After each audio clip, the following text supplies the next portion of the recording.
जो तुम यहाँ पे उल्टा फुल्टा हमें लिख रहे हो, किसी को लिख रहे हो, लड़कियों को लिख रहे हो। फिर से जो तूने मौका दिया था ना कि अपने आप को सुधारने का, तू सुधरा ही नहीं बेटा, तू वैसे का वैसे ही बिगड़ा रह गया। जो अभी आप लोगों ने जून के टाइम पे जो स्ट्रेस देखा था ना कि भाई सिलेक्शन नहीं हुआ, कॉलेज नहीं मिला, घर वाले टॉन्ट मार रहे, क्यों नहीं मारेंगे भाई? अगर आपको सही में क्रैक करना है ना एग्जाम, बेटा इधर उधर की बात क्यों कर रहे हो? बेटा सारे जितने सीरियस बच्चे हैं, कई दिन से मैंने आप लोगों को बोला नहीं है, आप लोग फिर आलस में आ चुके हैं, ठीक है? जितने भी सीरियस बच्चे हैं एक बार थम्स अप कर दीजिए, क्योंकि मैं देख रहा हूं बहुत सारे बच्चे ना इधर उधर की बात कर रहे हैं, और फिर ना एक हफ्ते बाद ना मुझे ये बात नहीं पता चल पाएगी कि यही बच्चे बाद में रो रहे हैं क्या, या सीरियस बच्चा रो रहा है। अब इसमें भी क्या होता है ना, कुछ टाइम के लिए बकैती करते हैं और वैसे कहते हैं सर मैं ऑल टाइम तो सीरियस हूं, पता नहीं मेरे से सवाल क्यों नहीं हो रहे। बेटा ऑल टाइम सीरियसनेस ये नहीं होती, ठीक है? क्लियर? समय, चलो आपको अभी नहीं समझ आ रहा तो समय बताएगा, ठीक है? और फिर देखो क्या होता है ना, मैं जब ये बात बोलता हूं ना, कई बच्चे बुरा मान जाते हैं, ठीक है? उनको ये लगता है कि यार पता नहीं सर ने ऐसे क्यों बोल दिया हमें, क्योंकि भाई तेरे हरकतें ऐसी है। तेरे को नहीं बोलूंगा तो किसको बोलूंगा? जो अच्छे से कर रहा है तैयारी उसको बोलूंगा कि तू घटिया इंसान है? जो जैसी हरकत करेगा बेटा वैसी रिजल्ट पाएगा एट द एंड। अब आपको बार बार रास्ते पर लाएं या फिर पढ़ाएं या क्वेश्चन कराएं, हमें भी कई बार ऐसा होता है कि यार हम क्यों ही कर रहे हैं इतनी सारी चीजें। सीधे फॉर्मूला बताओ कि ये होता है, खुद से लगा लेना सवाल, भाई हो गए।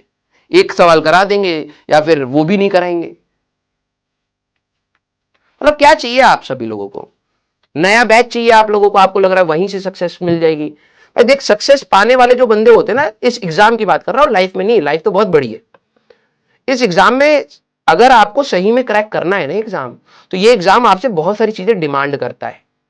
अगर आपके अंदर औकात ही नहीं है, कैपेसिटी ही नहीं है कि आप उस लेवल की मेहनत कर पाओ, तो आप हमेशा स्पेक्टेटर ही बने रहोगे।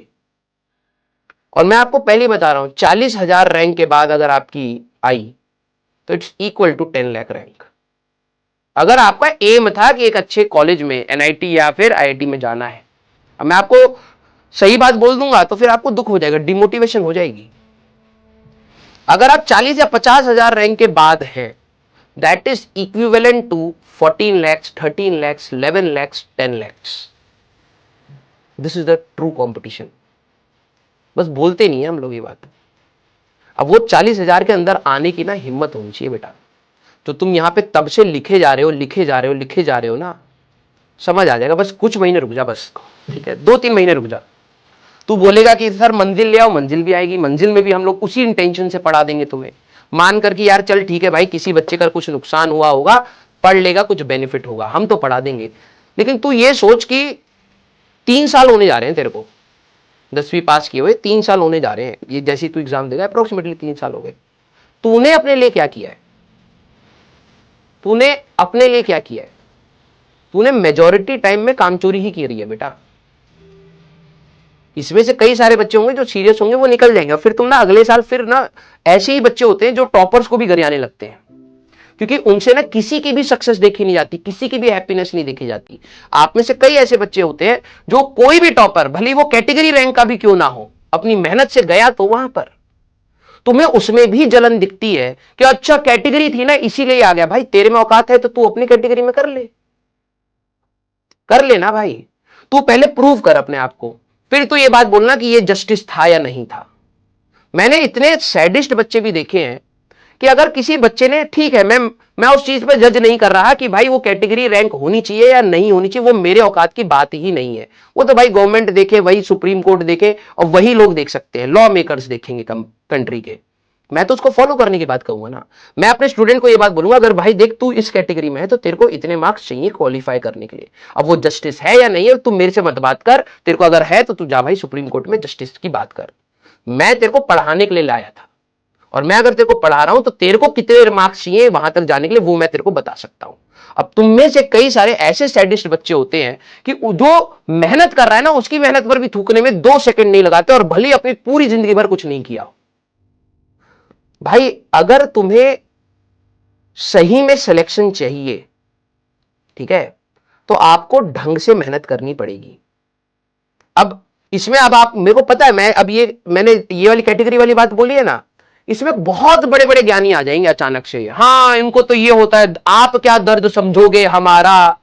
बेटा मैं भी जनरल कैटेगरी से एग्जाम दिया ना, मैंने भी फोड़ा है ना। हाँ मेरे को ज्यादा मार्क्स चाहिए थे तो मैंने ज्यादा मेहनत करी, ये मेरी प्रैक्टिकलिटी थी। अब तू ज्ञानी बन के वहां पर बैठ और कमेंट कर और मेरे को गरियाना हो, फ्री टू डू दैट। लेकिन सीधी सी बात यह है, जब तेरा सिलेक्शन होगा तो वो उसी रास्ते से होगा कि तू कितना पढ़ रहा है और तेरे को कितने मार्क्स चाहिए थे, तो तू उस लेवल पर मेहनत जाके कर रहा है या नहीं कर रहा है। मैं तेरे जैसे रोंदड़ू बच्चों में से नहीं हूं कि अगर मान लो कि भाई मेरे को 200 या 250 मार्क्स पर मेरा सिलेक्शन है तो मैं पहले रोऊं कि भाई मेरे लिए तो 250 हो गया। मैं वैसा बंदा हूं नहीं, मेरे लिए 250 होगा तो मैं 250 अचीव कर दूंगा। समझ रहे? तो आप में से ही जो बच्चे अभी बकवास कर रहे हैं ना, ये बाद में जाके ऐसे सैडिस्ट बच्चे बनते हैं कि जो मेहनत करके पहुंचा है कहीं पर, उसको अप्रिशिएट करने की जगह उसको गरियाने लगते हैं, उसमें कमियां निकालने लगते हैं और भूल जाते हैं कि एक्चुअली में कमी तुम में थी बेटा, कि आज तुम बैठ के कमेंट कर रहे हो और वो आज खुश है। तो तब से मैं देख रहा हूं, तब से मैं अवॉइड कर रहा हूं बेटा आपके कमेंट्स को। लेकिन 1 महीने या 1.5 महीने के बाद आपकी कहानी पलट जाएगी बेटा, 11th खत्म हो जाएगी, फिर से 50% सिलेबस जा चुका है और बैक टू स्क्वायर वन मिलेंगे बच्चे, बैक टू स्क्वायर वन। जब ड्रॉप लिया था तब भी वही हालत थी, अब 11th 50% सिलेबस हो चुका है तब भी वही हालत है। और फिर संभाल लेना अपने 2 महीने में, ठीक है? जब हम लोग 12वीं कर रहे होंगे तब तुम कहना कि सर मेरी 11वीं स्ट्रांग नहीं है, ठीक है?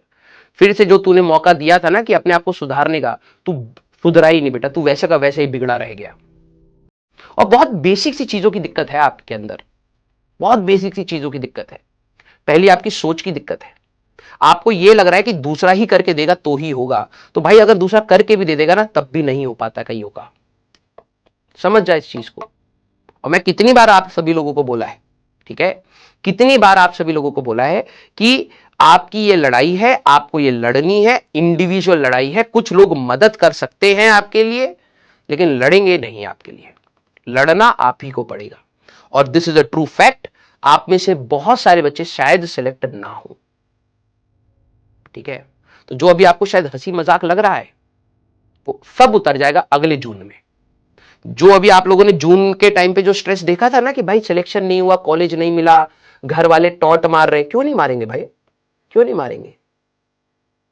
जब वो कोई चीज प्रोवाइड नहीं कर पाते तो तू छोड़ता है क्या उनको नीचा दिखाने में? तब तो तेरे को बड़ा दुख होता है कि तेरे दोस्तों के पास ये है, उनके पास तो इतनी सारी फीचर्स हैं, उनके पास तो महंगी कोचिंग में जाने के पैसे हैं, गाड़ी के पैसे हैं, घूमने के पैसे हैं, मोबाइल, तब तो तूने नहीं छोड़ा अपने पेरेंट्स को। वो तो अपनी कैपेसिटी से जितना कर पा रहे करके दे रहे हैं ना तेरे को, तब तो तू रगड़ देता, उनको भी रगड़ देता है। तेरे में क्या किसी के लिए रिस्पेक्ट है भाई?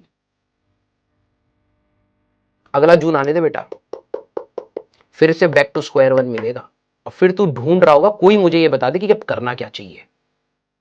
समझ रहा है? तो सारे जो तुम गलत काम कर रहे हो ना सब वापस आएंगे। मैं आप सभी लोगों के स्टेटमेंट्स भी पढ़ रहा था बीच बीच में, उसी में ये सारी चीजें पढ़ानी भी पड़ती हैं। इस पर भी फोकस रखो, जो तुम यहाँ पे उल्टा फुल्टा हमें लिख रहे हो, किसी को लिख रहे हो, लड़कियों को लिख रहे हो। दुनिया तो तुम्हें बहुत आइडियल चाहिए बेटा, है ना? अभी न्यूज में कुछ पढ़ लेंगे तो अब उसके ऊपर सर आप स्टेटमेंट दे दो, लेकिन आप लोगों की हरकतें उतनी ही बराबर है बेटा। बोलने में दुखद है लेकिन है सच्ची। कुछ बच्चे यहाँ पर हैं ऐसे जिनके स्टेटमेंट देख लोगे इतने रिग्रेसिव स्टेटमेंट है, इतनी नीची सोच है कि बोल दे तो फिर हम बुरे बन जाएं। लेकिन चलिए कोई नहीं, आप संभालिएगा अपने आप को आगे चल के।